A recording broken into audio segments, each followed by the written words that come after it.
In this class, we discuss more about the numerical weather predictions models.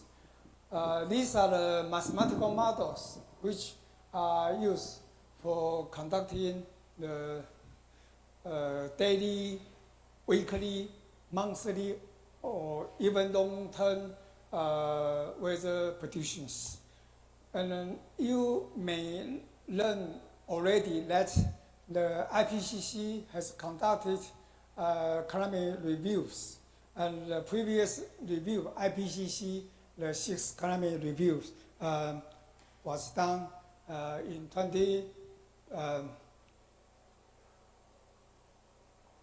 the sixth review. Right. So in that reviews, that's the reason we are able to understand the increase of the carbon dioxide in the atmosphere is from the integration of the numerical models, which is very similar to the numerical weather prediction models here. So as you can see from here, that the numerical weather prediction is a direct simulation of the solution of these differential equations, which is nonlinear differential equations. So from these models, we are able to find the solutions for the future states of the atmosphere. So if we say here, right, so the numerical weather prediction models is the key of our understanding of the atmosphere in the future. So here we use this example from a meteorological center to show you that the layout of the numerical, how we solve these differential equations to make the predictions. So these are the process in the atmosphere. Right, so in this case, the global spectral models is used to find the predictions of the dynamic variables and the physics and the chemistry in the future. So in that case, you can see here, this is called global spectral models. And the global model, the resolution is about 20 kilometers. And because of the nonlinear effect, which can have a direct impact on the prediction result, so we need to find, try to make the best effort to understand if there is a small perturbation in the initial condition, then what will be the impact to this small perturbation. So in that case, we do an ensemble prediction.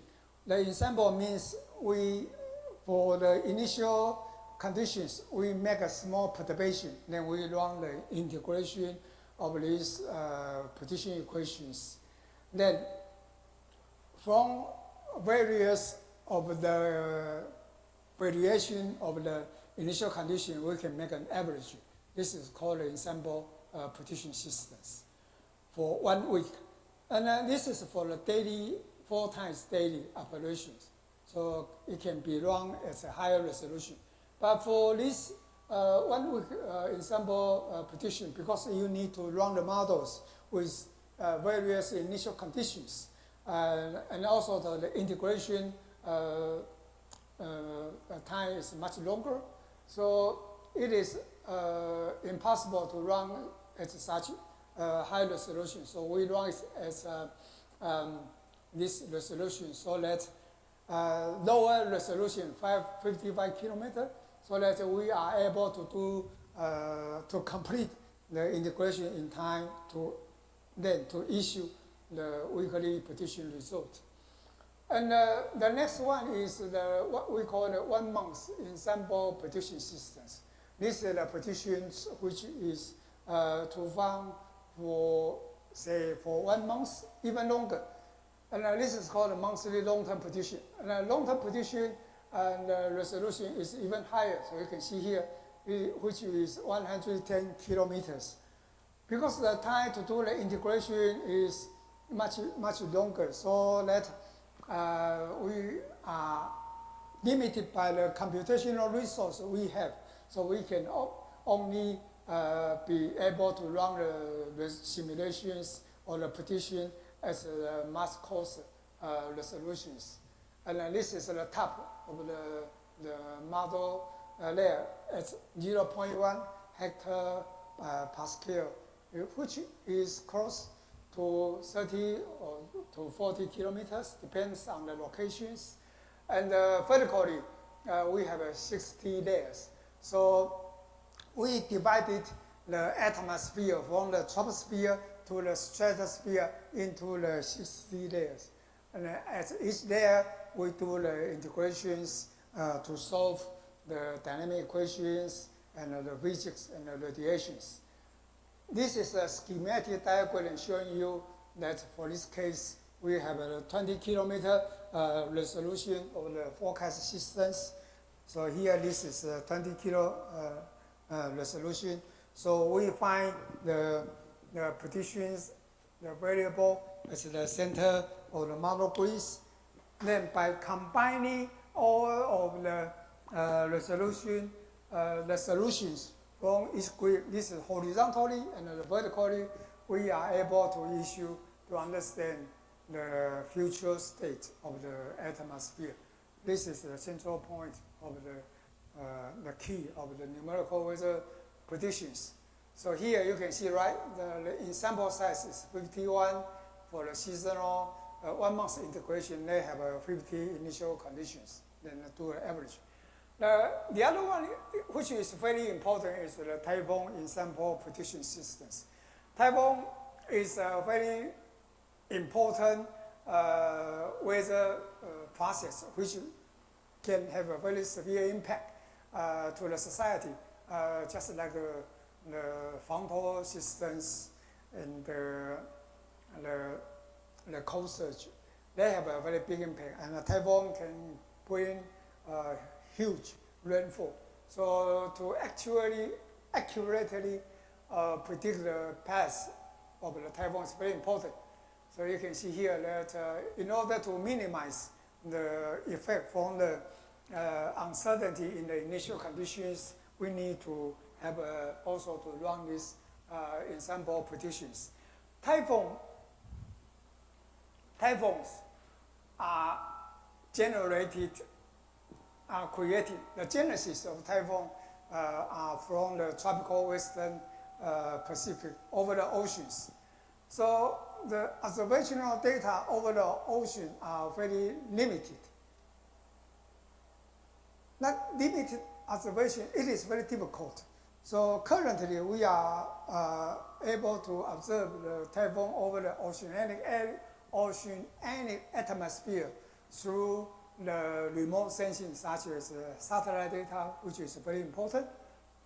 But the satellite data is a remote sensing, which requires calibrations, and so there are uncertainty included in the initial conditions, which is used to run the typhoon prediction, to run the models. So in order to understand the uncertainty in the initial condition and their impact to the typhoon, so we need to run, in this case, the ensemble case is 11. You need to run 11 sets of various ensemble different initial conditions to run the predictions. So if the prediction results is converged, given the various initial conditions, then we are more confident about the future track, the path of this typhoon is going to move in that direction. But if from these different 11 initial conditions, the predictions are very widespread, very diverge, then that means it is highly uncertain that the typhoon will move. The uncertainty is much higher than if the various initial conditions which produce converging results. So these are very important process in order to overcome the shortage of the initial conditions. So we have to have various methods to try to overcome the difficulty in having a very accurate initial condition from the oceanic atmosphere. Right. These are the solution for the atmospheric dynamics. And in the atmosphere, there are also other physical processes, such as radiations, from the incoming short wave radiations, and also the outgoing long wave radiations. And in order to achieve to run the prediction within a given time, we are not able to run the solar radiation at very high time step. So in this case, you see here, the solar radiations, incoming short wave radiation calculated every hour, and in this case, the outgoing long wave radiation calculated every 3 hours. So there's a trade-off, but in order to achieve the prediction, we do some kind of limited sampling of the incoming radiation. And also we need to understand the effect of clouds, the dynamic effect, and also their microphysical effect on the dynamics. So here you can see here, this is the grid resolutions which can be seen by the models. In this case, it's 20 kilometers. But the development of the deep convective clouds is very often less than the spatial scale you can see here. So we need to use the variable which can be seen by the grid resolutions by this global model to find the cloud process, as you can see here. This kind of process is called parameterization. Parameterization means we use the resolvable grid data to calculate the process which is much smaller in spatial scale, so that their effect can be taken into account. This kind of process is called parameterization. And for a deep convective cloud here, that's the vertical transport is very important. The large scale vertical speed is about 1 centimeter per second, but during the deep convective process, it can be 1 to 10 meter per second, which is very fast, very quick. So we need to take into this account. And to understand the conversion and the redistribution of the water vapor, cloud droplet, raindrop, or the ice particle, or the mixture of the liquid water and mixed particles inside the cloud. So we need to also consider this various cloud process. Next is the lower boundary of the atmosphere, which is called the planetary boundary layer, which is a layer connecting the atmosphere to the lithosphere or to the hydrosphere, which is a very important process. Right, so we need to, and this, in the lower atmosphere, the winds will be affected by the surface terrain, the frictional process. So we call the roughness, and then this kind of the process needs to be taken into account. So it's called a planetary boundary layer process.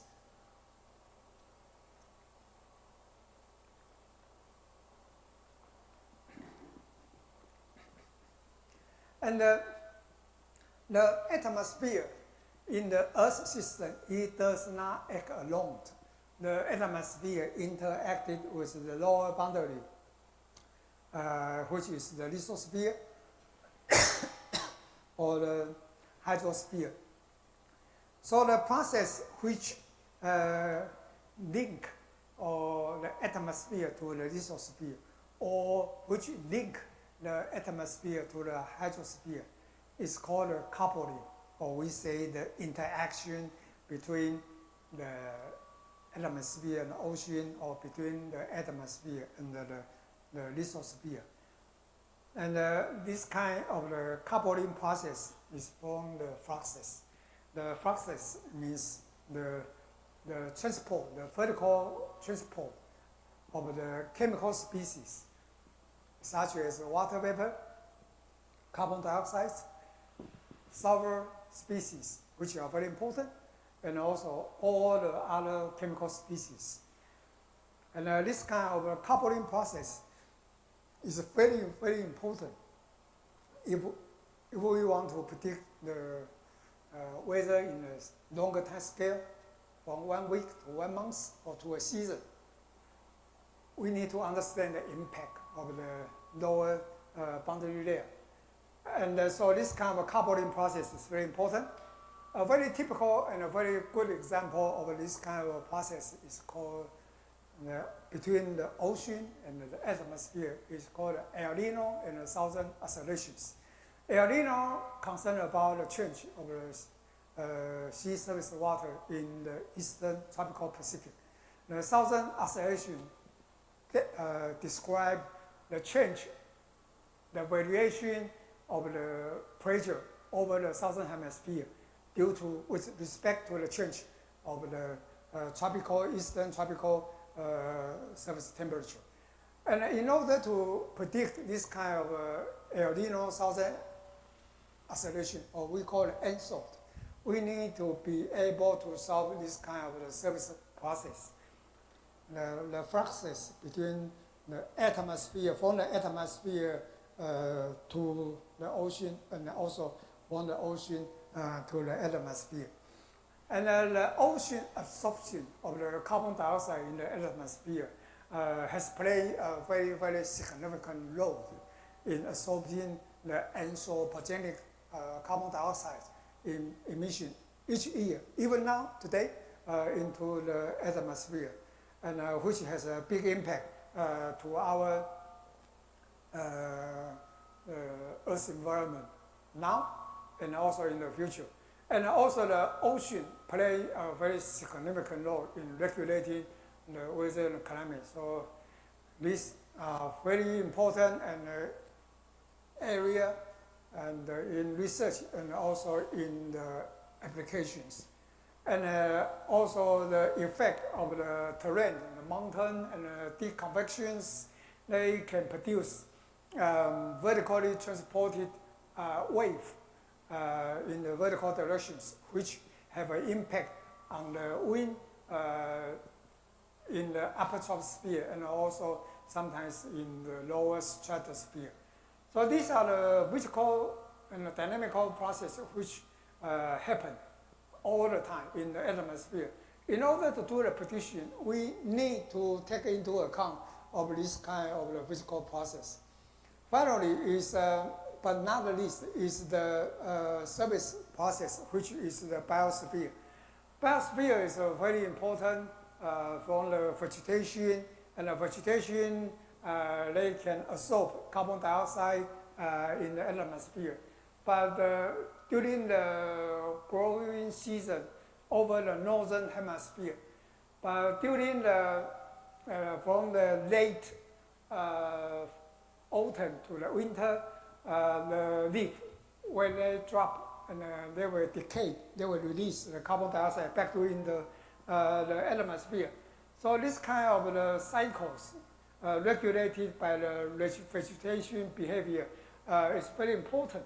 And they also play a very important role in the vertical transport of the moisture from the soil to the atmosphere. So vegetation process is very important.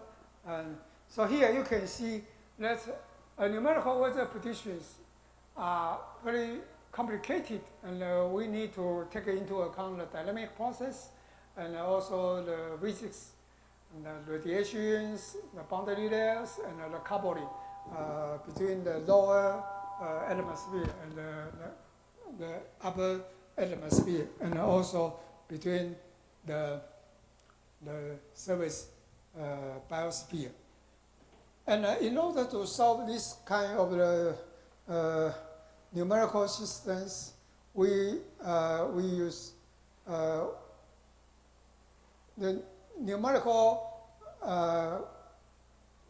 based on the dynamic equations which govern the atmospheric behavior. So as you can see here, my dear students, this is the key to the numerical weather predictions. So this is a conservation of momentum. This is thermodynamic equations.